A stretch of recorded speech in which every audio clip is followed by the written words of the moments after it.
Today is April 18th, and as usual, I'll take a look at the newest items in Halo Infinite store and determining whether or not they're worth your money. So this is Game Magpies, I'm Magpie Leon, and let's jump straight in. This week's store is quite possibly the least interesting yet as far as the Season 3 store rotations go, as there isn't really anything majorly new. But to start things off, we have the return of the GRD Bear Weapon Charm. This weapon charm costs you 200 credits and was originally released in a bundle in Season 1, and I think that bundle cost 700 credits. It came with a bulldog coating and an emblem.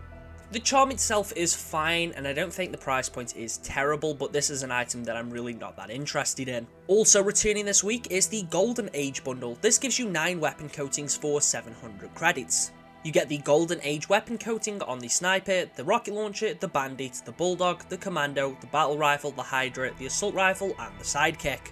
Overall, although it's not the most visually interesting coating, I do think this bundle is pretty solid. 700 for a weapon coating that you do actually get on every weapon isn't the worst deal ever. It could be a lot better, don't get me wrong, drawing comparisons to something like Fortnite.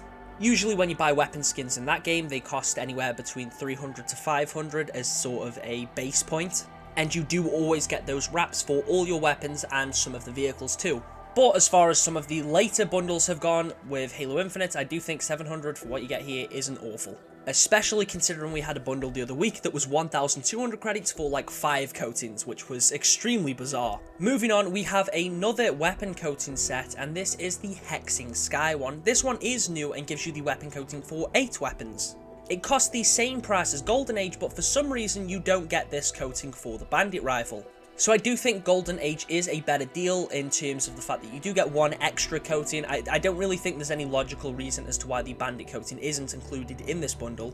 But to be fair, this coating does look a lot more visually interesting. I do like the design here, but this is probably going to be another one I skip out on.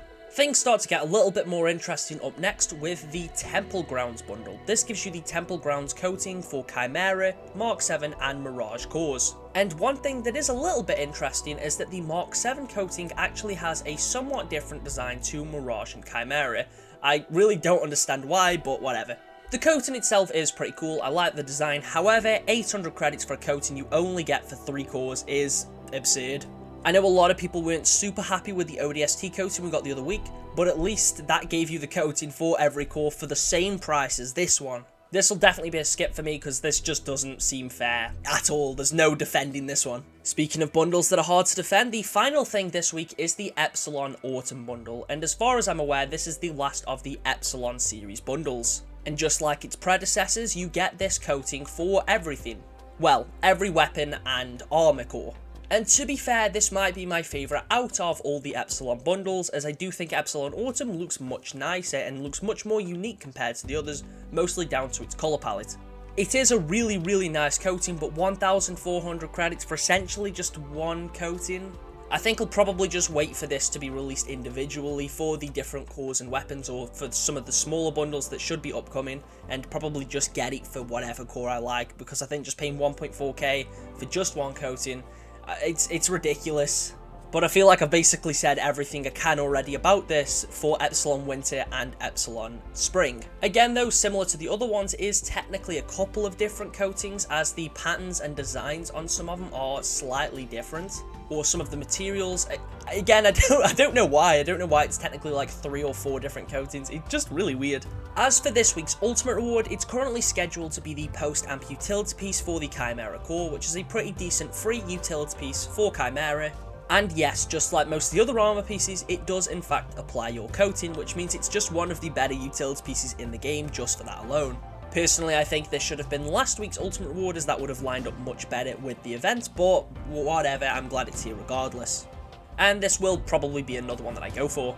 And to cap things off, we have this week's Spartan of the Week, and this one is from Sakurada. It's a pretty nice GRD build. I love the use of the pipe shoulder pad on the robotic arm. It makes it almost look like a droid.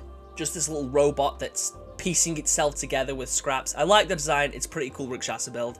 If you want the chance to be featured as the Spartan of the Week, make sure to join the Discord. I will leave a link to that in the pinned comments, and just share a picture of your Spartan to the Share Your Spartan channel for the chance to be chosen. Anyway, that sums up everything we've got to talk about this week. Let me know if you'll be buying any of these new bundles down in the comments. Thank you all for watching, and I'll catch you all in the next one.